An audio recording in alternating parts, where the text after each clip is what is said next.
খ্রিস্টানদের হাতে ইহুদিরা অনেকবার নির্যাতিত হয়েছে। আমরা জানি জার্মানে বসে হিটলার ৬০ লক্ষ ইহুদিদেরকে হত্যা করেছিলেন। আসসালামু আলাইকুম ওয়া রাহমাতুল্লাহ।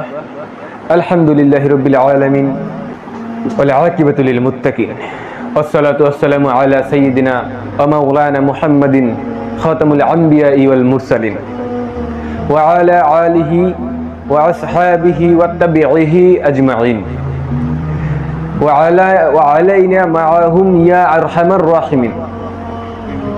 প্রিয় উপস্থিতি, হাজিরিন, আজকে একটা বিষয় আপনাদের কাছে ক্লিয়ার করে দিব, যে বিষয়টা সব থেকে গুরুত্বপূর্ণ আমাদের এই জাতির জন্য, আমাদের এই উম্মাহর জন্য, নিরাপত্তার জন্য, সঠিক পথে চলার জন্য।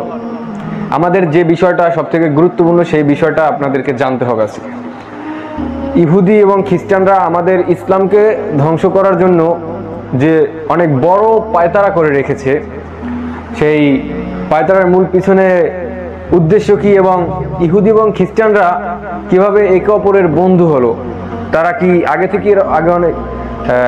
আগে থেকেই তারা এভাবে বন্ধু ছিল, নাকি তাদের ইতিহাসে তারা কোনো শত্রু ছিল? বিগত ইতিহাস দিয়ে জানা যায় যে ইহুদি এবং খ্রিস্টানরা একে অপরে ছিল জাত শত্রু।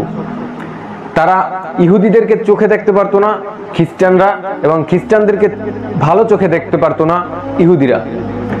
খ্রিস্টানদের হাতে ইহুদিদের লক্ষ লক্ষ হত্যার কাহিনী বরাবর শুনে আসছি, এবং সেই ইহুদিদেরকে এখন খ্রিস্টানরা হত্যা না করে কিভাবে পৃথিবীতে তাদের শক্তি বৃদ্ধি করার জন্য, তাদের কায়েম করার জন্য রাজত্ব কাজ করে যাচ্ছে, উঠে পড়ে লেগেছে, সেই বিষয়ে আজকে আপনাদের সামনে বলবো। আমাদের এই সমাজ, আমাদের এই যুব সমাজ, আমাদের এই দেশ, রাষ্ট্র, পরিবার আজকে সব কিন্তু এই ইহুদিদের কাছে গোলামির মতন হয়ে গেছে। তারা যেভাবে নাচাচ্ছে আমরা গোটা জাতি সেভাবে নাচছি, আমরা গোটা জাতি সেভাবে চলছি। আমাদের জীবন, আমাদের যৌবন, আমাদের ভাবনা, আমাদের শখ সব হয়ে গেছে ইহুদি ভিত্তিক, অর্থাৎ ওই পশ্চিমা বিশ্বর, ওই পশ্চিমা সভ্যতার দাস হয়ে গেছে। এক কথায় আমরা ইহুদি সভ্যতা আমাদের ওই পুরনো ইতিহাস থেকেই জানিয়ে দেয় যে আসলে ইহুদিরা একটা বেঈমান জাতি, ইহুদিরা একটা মুনাফেক জাতি। ইহুদিরা মানুষের ভালো কখনো চোখে দেখতে পারে না, এবং তারা নিজেরাও কখনো নিজেদের ভালো বুঝছে কিনা আমার মনে হয় না। ইহুদিদেরকে বিভিন্নভাবে আল্লাহ শাস্তি দিয়েছেন তাদের এই বেঈমানির কারণে, তাদের এই অকৃতজ্ঞ এই জাতি এই আল্লাহর শাস্তি পেতেই এই রয়েছে শুধু এই অকৃতজ্ঞতার কারণে। তারা মূলত শয়তানের পূজারী, তারা শয়তানের কথা মতন চলে, তারা শয়তানের বুদ্ধিতে চলে, তারা শয়তানের আদর্শে চলে। এখন ওই পশ্চিমা বিশ্বে এমন এমন দেশ আছে সেখানে এই মূর্তি পূজা করা হয় না, সেখানে এখন শয়তানের পূজা করছে, জিনদের পূজা করছে। জিন জাতির ভিতরেও অনেক জাতি আছে যারা ওই মুসলমানদেরকে ভালো দেখে না চোখে, মানে ভালো চোখে দেখে না। আল্লাহ রাব্বুল আলামিন আদম আলাইহিস সালাতু ওয়াস সালামকে এই পৃথিবীতে এই জমিনে পাঠানোর আগে তিনি এই জমিনকে বানিয়েছিলেন এই সম্পূর্ণ মানে জিন দ্বারা, জিনদের পরিবেশ এবং জিনদের মতন, জিনদের থাকার পরিবেশ ছিল এটা। এখানে জিনেরা বসবাস করতো, এই আল্লাহর জমিনে একসময় জিনরা বসবাস করত। মানব সভ্যতা আসার আগে, অনেক আগে, কয়েক হাজার বছর আগে জিনেরা এই পৃথিবীতে তখন আল্লাহর ইবাদত করত, আল্লাহর একত্ববাদের সাক্ষ্য দিয়ে তারা এই আল্লাহর আইন, আল্লাহর নিয়ম এই পৃথিবীতে প্রচলন করত। এবং আল্লাহ রাব্বুল আলামিন ওই জিনদের মধ্যে একজন নেতা নির্বাচন করে দিতেন, একজন রাজা নির্বাচন করে দিতেন, যে রাজা ওই পুরো জিন জাতিটাকে তিনি কন্ট্রোলে রাখতেন এবং তার নিয়মে এই রাজত্বটা চলতো আর কি। গোটা বিশ্বটা একজন জিনের রাজত্বে চলতো। তো আল্লাহ রাব্বুল আলামিনের নাফরমানি করার কারণে বহু বছর পর পর, কয়েক হাজার বছর তো জিনরা বাঁচে, জানেন জিনরা অনেক হাজার হাজার বছর বাঁচে। আর পৃথিবীতে যত মানব এখন জীবিত আছে তার থেকে কয়েক কোটি গুণ বেশি আছে জিন জাতি, অর্থাৎ জিন জাতির হায়াত অনেক বড়। এবং একজন হাদিসে আসছে যে আল্লামা জালালউদ্দিন সৈয়দ রাহমাতুল্লাহ আলাইহির জিন জাতির বিস্ময়কর একটি ইতিহাস, একটি গ্রন্থ আছে। সেই গ্রন্থে তিনি লিখেছেন যে একটা জিন জন্ম হলে, একটা মানব জন্ম হলে 10টা জিন জন্ম হয়, আবার একটা মানুষ ঠিকই মারা যায়, কিন্তু ওই 10টা জিন কিন্তু মারা যায় না, তারা কয়েক হাজার বছর বাঁচে। আর একটা মানুষ সর্বোচ্চ 60 বছর, 70 বছর, 100 বছর বাঁচে সর্বোচ্চ। এই জিন জাতি এই পৃথিবীতে যখন আল্লাহ পাঠিয়েছিলেন তখন বহু বছর তারা আল্লাহর একত্ববাদ সাক্ষ্য দিয়েছিল, কিন্তু পরে তারা ধীরে ধীরে নিজেদের ক্ষমতা, নিজেদের অপকর্ম বৃদ্ধি করতে থাকে। এমন সময় আল্লাহ আবার ওই রাজা বাচ্চাদেরকে ধ্বংস করে দিয়ে নতুন একজনকে, ওই জিনদের মধ্যে থেকেই একজনকে আবার রাজা করে দেন, বা তাদেরকে পরিচালনার জন্য দায়িত্ব দিয়ে দেন। কিন্তু দেখা গেল এমন এক সময় আসতে লাগলো যে ওই যত রাজা আসুক, যে রাজা আসুক, ওই জিনদেরকে তারা কি করে, অত্যাচার করে, তাদেরকে মারধর করে। এক কথায় আল্লাহর একত্ববাদ দূরের কথা, আল্লাহর সাথে শিরক করার সাথে সাথে তারা ওই প্রজা জিনদের উপরে তারা অত্যাচার করতে লাগে। এরপরে সমস্ত প্রজা তো ওই আল্লাহর সাথে শিরক করছি, তো আল্লাহ ওই জিন জাতির উপর রাগান্বিত হয়ে ফেরেশতাদেরকে নির্দেশ দিলেন যে যাও তোমরা এই জিন জাতিকে সমূলে পৃথিবীর বুক থেকে ধ্বংস করে দাও। আল্লাহর আদেশ মোতাবেক পৃথিবী থেকে লক্ষ লক্ষ ফেরেশতা আসলেন এবং সমস্ত জিনদেরকে হত্যা করতে করতে করতে করতে এক প্রান্ত থেকে অপর প্রান্তে গেলেন। যখন কিছু সামান্য জিন বেঁচে আছে তখন সেখানে গিয়ে দেখলেন একটা ছোট, অনেক ফুটফুট একটা বাচ্চা, খুব সুন্দর দেখতে, কথাবার্তা মাশাআল্লাহ চেহারা অনেক সুন্দর, এবং তার কথাবার্তা শুনে মনে হচ্ছিল অনেক জ্ঞান। আল্লাহ যেন তাকে মানে সমস্ত জিনদের থেকে অন্যভাবে তৈরি করেছেন। মানে ওই ফেরেশতাদেরকে তার রূপ দেখে বা তার আদর্শ দেখে ফেরেশতারা আল্লাহর কাছে প্রার্থনা করলেন যে আল্লাহ এই জিনকে, এই জিনের বাচ্চাকে আমরা আরশে নিয়ে যেতে চাই। আল্লাহ তাদেরকে অনুমতি প্রদান করে দিলেন। ওই জিনের বাচ্চা যার নাম ছিল আজাজিল, সে আরশে মুআল্লামায় থেকে, ওখান থেকে লাইব্রেরি থেকে আল্লাহর ভবিষ্যৎবাণী, বর্তমান এবং বিভিন্ন ইলমের অর্জন করতে লাগলো। এক কথায় বলতে গেলে সমস্ত ফেরেশতা এবং জিনের ভিতরে সে ইলমের বাদশা হয়ে গেছিল। তার ভিতরে এমন পরিমাণ ইলম ছিল যে আল্লাহ রাব্বুল আলামিন সমস্ত এই ফেরেশতাদেরকে তার মুআল্লিম বানিয়েছে, তাকে মুআল্লিম বানিয়ে দিয়েছিলেন। সমস্ত ফেরেশতাদেরকে তিনি পরিচালনা করতেন, যার যার দায়িত্ব বুঝিয়ে দিতেন, কার কি করতে হবে, কার কোথায় যেতে হবে সেটা ওই আজাজিল বুঝিয়ে দিতেন। এমন সময় আজাজিল নিজে পড়তে পড়তে আর কি জানছিলেন যে আল্লাহ ভবিষ্যতে এই পৃথিবীতে ইবলিস নামে একজন অভিশপ্ত শয়তানকে পাঠাবেন, থাকবে, যে তার আল্লাহর সাথে নাফরমানি করবে। এটাও ইবলিস জানতো, আল্লাহর কাছে জিজ্ঞেস করেছিল, আল্লাহ বলেছিল ভবিষ্যতে তুমি এটা নিজেই দেখতে পাবে। তো এরপরে আদম আলাইহিস সালামকে আল্লাহ সৃষ্টি করলেন। পৃথিবীতে যে মানব জাতি এবং জিন জাতি যারাই বেঁচে আছিল, পৃথিবীতে আল্লাহ মানব জাতি সৃষ্টি করেছিলেন, মূল উদ্দেশ্য ছিল আল্লাহর ইবাদত করা। ওমা খালাকতুল জিন্না ওয়াল ইনসা ইল্লা লিয়াবুদুন, অর্থাৎ আমি মানব জাতি এবং জিন জাতিকে সৃষ্টি করেছি কেন, যে এই আল্লাহর ইবাদত করার জন্য। আল্লাহ বলেছেন আমার ইবাদত করার জন্য। তো এই আদম আলাইহিস সালামকে যখন ওই আজাজিলকে সহ সমস্ত ফেরেশতাদেরকে সেজদা দেওয়ার জন্য বলছিল, তখন ওই আজাজিল কি করছিল, নিজে ওই যে আগুনের তৈরি, আপনি তো জানেন যে জিন জাতি হচ্ছে আগুনের দ্বারা তৈরি, অর্থাৎ উষ্ণ আগুন দ্বারা জিন জাতিকে তৈরি করা হয়েছে। এই জন্য আমরা খালি চোখে দেখতে পাই না, আর আমাদেরকে আল্লাহ মাটি দ্বারা তৈরি করেছেন। হ্যাঁ, আজাজিলকে সেজদা দেওয়ার জন্য বলছিল, তখন আজাজিল অহংকারবশত, অনেক কাহিনী, অহংকারবশত সেজদা করেনি। এরপরে আল্লাহ তাকে এই অভিশপ্ত ইবলিস নামে ঘোষণা করে দিলেন, এবং তখন আল্লাহ তাকে এই মানব জাতিকে পথভ্রষ্ট করার জন্য যে সে অনুমতি চেয়েছিল আল্লাহ তাকে দিলেন, এবং তাকে চ্যালেঞ্জ করেছিলেন যে তুমি এই মানব জাতিকে যদি তুমি গুমরাহের পথে নাও, মানব জাতি একবার যদি এই আমার কাছে তওবা করে, আমি তাদেরকে জান্নাত দিয়ে দেবো, আমি তাদেরকে ক্ষমা করে দিব। তো এভাবে ইবলিস এই মানব জাতিকে ধ্বংস করার জন্য, যেহেতু আদম আলাইহিস সালামের জন্য সে বিতাড়িত হয়েছিল, সেহেতু আল্লাহর ইবাদত যারা করবে তাদের বিপক্ষে ইবলিস সবসময় থাকবে। আর এই ইবলিস সেই আদম আলাইহিস সালাম থেকে যখন এই পৃথিবীতে এসেছে, এই পৃথিবীতে সম্পূর্ণ সময়ে আল্লাহর রাসূলদের যারা উম্মত ছিল, যারা আল্লাহর দ্বীনের উপর প্রতিষ্ঠিত ছিল, তাদের সাথে সে শত্রুতা করেই আসছিল। তো এই ইবলিসের এখন বর্তমান শেষ জামানায় যখন কিয়ামত সন্নিকটে, দাজ্জাল এগোবে, এই সময়ে ইবলিসও চায় যাতে দাজ্জাল এসে আমাদের এই মুসলমানদেরকে সমূলে আর কি ফিতনার ভিতরে ফেলে দিতে পারে, আমাদের যেন আমরা যেন অনেক বেশি আকারে, বেশি একটা উম্মাহ, অনেক বড় একটা জাতি যাতে ওই দাজ্জালের ফিতনায় পড়ে, দাজ্জালের অনুসারী হয়ে যায়। রাসূলুল্লাহ সাল্লাল্লাহু আলাইহি সাল্লাম বলেছেন যে দাজ্জালের অনুসারী হবে, অধিকাংশ অনুসারী হবে শেষ জামানায় মহিলারা। আর এখন বিশেষ করে ইহুদি খ্রিস্টানদেরও ওই নারী টার্গেট আর কি। এ বিষয়ে অনেক আলোচনা পরে হবে। কিন্তু ইহুদিদেরকে এই দাজ্জালি ফিতনার মধ্যে ঢুকিয়ে দেওয়ার জন্য, মানে দাজ্জালি পরিবেশ তৈরি করার জন্য এই শয়তানি মূলত তাদেরকে বুদ্ধি মানে মাইন্ড সেট আপ দিচ্ছে।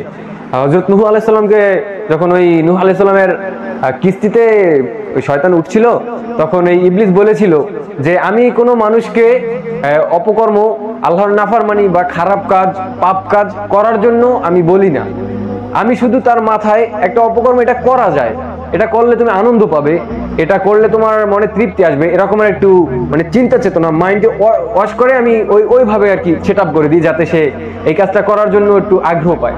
শুধু আমি তাদের মধ্যে আগ্রহ ঢুকিয়ে দিই, মানে মানব জাতির মধ্যে ইবলিস আগ্রহ ঢুকিয়ে দেয়, এবং সে যদি করে তাহলে আমার সে কাছে সে ধরা খেয়ে গেল এবং সে আল্লাহর কাছে আল্লাহর সাথে নাফরমানি শুরু করে দিল বা পাপ কাজ করলো।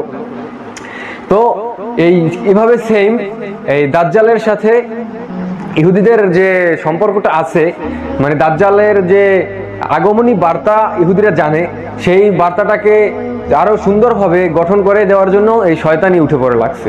আর সেটা বাস্তবায়ন করছে ইহুদিরা। কিন্তু ইহুদিরা সম্পূর্ণ বাস্তবায়ন করতে না পেরে এই সম্পূর্ণ বাস্তবায়নটা করাচ্ছে খ্রিস্টানদের কারণে। কারণ খ্রিস্টানরা এই পৃথিবীতে বেশি এবং খ্রিস্টানরা এই পৃথিবীর অনেক শক্তিশালী জায়গাগুলোতে বসে আছে। আর এই শক্তিশালী জায়গাগুলোতে কিন্তু খ্রিস্টানরা বসতে পেরেছে এই ইহুদিদের জন্যই। আপনাকে অনেক আগের যদি একটা ঘটনা বলি, যখন খ্রিস্টানরা মুসলমান ছিল, তখন ওই খ্রিস্টানদের মধ্যে ইহুদি এক লোক, মানে খ্রিস্টান ধর্ম গিয়ে তখন ইহুদি ধর্ম থেকে খ্রিস্টান ধর্মে সে ঢুকে, তখন সে ওই খ্রিস্টানদের হাওয়ারিদের সাথে, যারা খ্রিস্টানদের ধর্মযাজক ছিল, যারা ধর্মগুরু ছিল, তাদের সাথে মিলে ওই মানে খ্রিস্টান ধর্ম প্রচার করতো, মানে সারা বিশ্বে প্রচার করতো। অনেক আগের কথা। ওই সেন্ট পল নামের ওই যে ব্যক্তি, ওই যে হাওয়ারিদের সাথে মিশে খ্রিস্টান ধর্ম প্রচার করত, ওই ব্যক্তি ছিল মূলত খ্রিস্টান ধর্মের আগে। তখন সে ওই হাওয়ারিদের মানে খ্রিস্টানদের যে যারা আলেম ছিল, ওই খ্রিস্টানদের আলেম পাদ্রী যারা, তাদেরকে এমনভাবে তাদের স্থানে মানে মনে বিশ্বাস তারা স্থাপন করে নিয়েছিল ওই সেন্ট পল, যে পরবর্তী সময়ে সেন্ট পল ওই তাদের ধর্মের ভিতরে এমন ছোট ছোট করতে করতে এমন অনেক বড় পরিবর্তন করে এনেছে, যাতে খ্রিস্টানরাও আর কি ওই ইহুদিদের প্রতি মানে একটা ভালোবাসা জন্মিয়েছে, এই সামান্য জন্মিয়েছে ওই সময়। কিন্তু তারপরেও তারা আসলে গুমরাহের মধ্যে চলে গেছিল। সব থেকে বড় কথা হলো ওই সেন্ট পৌলের মাধ্যমে খ্রিস্টানরা আল্লাহর নাফরমানি শুরু করে দিয়েছিল, অর্থাৎ আল্লাহর দিনগুলোকে তারা কেটে কেটে তারা নিজস্ব দিন তৈরি করতে প্রস্তুত হচ্ছিল। এরপরে লাস্ট যখন ওই খ্রিস্টানরা ইহুদিদের বন্ধু হলো, তার আগে খ্রিস্টানদের হাতে ইহুদিরা অনেকবার নির্যাতিত হয়েছে। আমরা জানি জার্মানে বসে হিটলার 60 লক্ষ ইহুদিদেরকে হত্যা করেছিলেন। এর আগে অনেক রাজা বাদশা অনেক লক্ষ লক্ষ ইহুদি হত্যা করেছে, বারবার হত্যা করেছে। এটা ইতিহাসের পাতায় অনেক আগে থেকেই মানে খ্রিস্টানদেরকে ইহুদিরা, আবার ইহুদিদেরকে খ্রিস্টানরা কেউ কাউকে চোখে দেখতে পারতো না। কিন্তু ওই যেমন যখন জার্মান এক পাদ্রী, যার নাম মার্টিন লুথার যখন ওই জার্মানে একটি আন্দোলনের ডাক দিয়েছিল, অর্থাৎ গির্জা সংশোধনীয় এবং তাদের কিছু আইন সংশোধনীয় একটা বিষয় নিয়ে একটা রিফরমেশন নামে একটা আন্দোলনের সূচনা করেছিল ওই মার্টিন লুথার। ওইখান থেকে মূলত এই আন্দোলনের পরে আন্দোলন করতে করতে যখন তিনি বিজয় হয়, আস্তে আস্তে তিনি তাওরাত, জাবুর, এই ইনজিল, এই কিতাবগুলো নিয়ে তিনি তার ধর্মবিশ্বাসকে এমনভাবে তৈরি করেছিলেন, ওই খ্রিস্টানদেরকে তিনি প্রোটেস্ট্যান্ট নামক একটা মানে মতবাদের মধ্যে তারা ঢুকিয়ে দেয়। যেমন ওই আমাদের ইসলামের মধ্যে ইহুদিরা একটা ধর্মর মতবাদ ঢুকিয়ে দিয়েছে না, ওই যে রাসূল সাল্লাল্লাহু আলাইহি ওয়াসাল্লামের মৃত্যুর পর যখন খিলাফত যুগ আসলো, খিলাফত যুগে ওসমান রাদিয়াল্লাহু তাআলা আনহুর সময় ওই ইহুদির যে আব্দুল্লাহ বিন সাবা যে ওই মুসলমানদের সময়, ওই সময় মুসলমানদের মধ্যে যে একটা মতবাদ দিয়ে দিয়েছিল যে ওসমান রাদিয়াল্লাহু তাআলা আনহু এই খেলাফতের যোগ্য না, এই খেলাফতের যোগ্য হলো আলী রাদিয়াল্লাহু তাআলা আনহু। এবং এই আলী রাদিয়াল্লাহু তাআলা আনহুকে খেলাফত ওই সময় বসানোর জন্য কিন্তু শিয়া আর রাফিজি এই দলটা, দুটো দল গঠন হয়েছিল। আজ পর্যন্ত সেই থেকে এখন পর্যন্ত এই পৃথিবীতে এই ভ্রান্ত দলটা কিন্তু আছে এবং ইসলামের তারা কিন্তু বিশাল বিশাল ক্ষতি করে যাচ্ছে। তো এই বিশাল বিশাল ক্ষতির মনে হয় এটা কিয়ামতের আগ পর্যন্ত শেষ হবে না, যে আমার যা মনে হয় আর কি। আল্লাহ এদেরকে হিদায়াত দান করুক, আহলে সুন্নাত ওয়াল জামাতের মতাদর্শে তাদেরকে আনার তৌফিক দান করুক, তাদেরকে আসার তৌফিক দান করুক, তাদেরকে আল্লাহ রাব্বুল আলামিন গুমরাহি থেকে হেফাজত করুক। তো ঠিক এমনি ভাবে ইসলামের মধ্যে যেমন ওই যে আব্দুল বিন সাবা একটা মতভেদ তৈরি করে দিয়েছিল, ইসলামের মধ্যে ভাগ করে দিয়েছিল আহলে সুন্নাত ওয়াল জামাত, খারেজি, রাফিজি, কাদরিয়া, শিয়া, মুরজিয়া এরকমের যে দলগুলো ওই ইহুদিদের নেতৃত্বে হয়েছিল, ঠিক ওই যে মার্টিন লুথার ও ওনার নেতৃত্বেও এই খ্রিস্টানদের মধ্যে দুটো ভাগ হয়ে যায়। মানে দুটো ভাগ হয়ে যায়, একটি যারা সত্যিকারের আল্লাহর প্রেমিক, যারা সত্যিকারের আল্লাহকে ভালোবাসে এবং তারা মোটামুটি কায়দায় আল্লাহকে বিশ্বাস করে, সৃষ্টিকর্তাকে বিশ্বাস করে, এবং তারা ওই ইহুদিদেরকে ঈসা আলাইহিস সালামের হত্যাকারী ভেবে তারা ইহুদিদেরকে চোখে দেখতে পারে না, তারা ইহুদিদেরকে শত্রু মনে করে। কিন্তু ওই যে প্রোটেস্ট্যান্ট নামের যে একটা মতবাদ আছে, এই মতবাদে তাদেরকে এমনভাবে বিশ্বাস করানো হয় যে ইহুদিরা তাদের বড় ভাই, অর্থাৎ তাদের ভাই, তাদের বড় ভাইদের যেমন হেফাজত করা একটা ছোট ভাইয়ের যদি সামর্থ্য থাকে যেমন কর্তব্য, ঠিক তেমনি তারা বড় ভাইদেরকে হেফাজত করার জন্য উঠে পড়ে লেগেছে। আর এটাই ওই প্রোটেস্ট্যান্ট মতবাদের মূল ভিত্তি। আর এই প্রোটেস্ট্যান্ট মতবাদ, আমি আবার বলছি, এই প্রোটেস্ট্যান্ট মতবাদ কিন্তু তৈরি করেছিল ওই মার্টিন লুথার, অর্থাৎ সে আগে ছিল ইহুদি এবং পরে খ্রিস্টান ধর্ম অবলম্বন করেছে, কিন্তু তার কার্য হাসিলের জন্যই করেছে। এটাও মূলত তার একটা চক্রান্ত। তো এই চক্রান্ত দিয়ে এই তারা তাদের ইহুদিদের মানে বন্ধু করতে হয়েছে, যে খ্রিস্টানরা ইহুদিদের বন্ধু, এটা কিন্তু তাদের মধ্যে প্রচার করতে বা তাদের মনের ভিতরে গেঁথে দিতে একটা সম্ভব হয়েছে এই রিফরমেশন আন্দোলনের মাধ্যমে। জার্মানের রিফরমেশন আন্দোলনের পরে যখন ওই ক্রিস্টোফার কলম্বাস ওই আমেরিকা আবিষ্কার করলেন, তখন কি করলেন, ইহুদিরা তো ছন্নছাড়া ছিল, ইহুদিদের তো নিজেদের এই ভূমি ছিল না। ইহুদিদেরকে খ্রিস্টানরা, মুসলমানরা বিভিন্ন সময় বিভিন্ন জাতি, রোমানরা ওই প্যালেস্টাইন থেকে, এখান থেকে ওখান থেকে বের করে দিয়েছিল। ইহুদিরা এই প্যালেস্টাইন পেয়েছে 1917 সালে। 1917 সালে 1947 সালে তারা ওই ইসরায়েল নামে নামকরণ করেছে। তারা এখন সেই ইসরায়েল নামক নামকরণ করে এখন মুসলমানদেরকে তারা দাবিয়ে বেড়াচ্ছে, হত্যা করে বেড়াচ্ছে। ওই কবেরকার দেশ, কবেরকার জাতি, কবেরকার রাষ্ট্র যখন এখন পৃথিবীর শক্তিশালী দেশের মধ্যে পড়েছে। তো ওই ক্রিস্টোফার কলম্বাস যখন এই আবিষ্কার করলো দেশ, তখন এই প্রোটেস্ট্যান্ট যে ধর্মের যারা মানে মতভেদের যারা ছিল, ইহুদিদের মাধ্যমে ওই প্রোটেস্ট্যান্ট ধর্ম অবলম্বীরা ওই সম্পূর্ণ আমেরিকায় চলে গেল এবং আমেরিকায় গিয়ে সেখানে তারা বসতি স্থাপন করলো এবং ইহুদিদের মাধ্যমে ইহুদিরা ওই সময় বাণিজ্য করে, বিভিন্ন দেশে বাণিজ্য করে বেরাতো। ওই তাদের কাছ থেকে কিছু সুদভিত্তিক টাকা বা ইত্যাদি ইত্যাদি নিয়ে তারা ওখানে ব্যবসা বাণিজ্য করে মোটামুটি কায়দায় সারা পৃথিবীতে একটা তাদের মানে রাজত্ব সৃষ্টি করে ফেললো এবং এর সাথে সাথে মুসলমানদেরও বিভিন্নভাবে অধঃপতন হতে থাকলো। ওই নিজেদের কারণেই নিজেদের আর কি মধ্যে গোমরাহি ছড়িয়ে যেতে যেতে বিভিন্ন দলে বিভক্ত হয়ে গেল। মুসলমানদেরকেও বিভিন্ন দল পেলো আর ওরা তো নিজেদের একটা ঐক্য পেলো। এমনভাবে মুসলমানদের মধ্যে তারা যে বিষ ঢালতে শুরু করলো, এই বিষ এখন পর্যন্ত আছে। তো ইহুদিরা ওই যে আস্তে আস্তে শক্তি অর্জন করতে করতে তাদের মূল টার্গেট ওই যে দাজ্জাল, মাসিহ দাজ্জাল, অর্থাৎ অভিশপ্ত দাজ্জাল আমরা বলি, আর তারা বলে মানে ইহুদিরা বলে যে সাহায্যকারী দাজ্জাল, যার মাধ্যমে ওই মসজিদুল আকসা ভেঙে সেখানে হাইকালে সোলেমানি নির্মাণ করবে। হাইকালে সোলেমানি নির্মাণ করে সেখানে দিয়ে তারা পুরো পৃথিবী ওই সুলাইমান আলাইহিস সালাম যেভাবে রাজত্ব করেছিল না, ওভাবে তারা রাজত্ব করবে আর কি এই সারা পৃথিবী। এটা তো কখনো কোশ্চিন আলাও সম্ভব না। আল্লাহ ওই মুসলমানদের দ্বারাই এই পৃথিবী আবার শাসন করাবেন ইনশাআল্লাহ। তো তারা ওই হাইকালে সোলেমানি নির্মাণ করে ওখানে দাজ্জালকে ওই খোরাসান থেকে বের করে এনে সারা পৃথিবী যখন তাদের ক্ষমতা আসবে তখন তারা সফল হবে। মূলত এই সফলতার ডাকি সারা পৃথিবীতে ইহুদিরা এক হচ্ছে। এখন সারা পৃথিবীর ইহুদিরা মূলত ওই সব এক জায়গায় মানে একত্র করার জন্য তারা তৈরি হচ্ছে। এবং কিছুদিন আগে দেখলাম যে একটা বইতে পড়ছিলাম ইলুমিনেটি সম্ভবত বইটার নাম।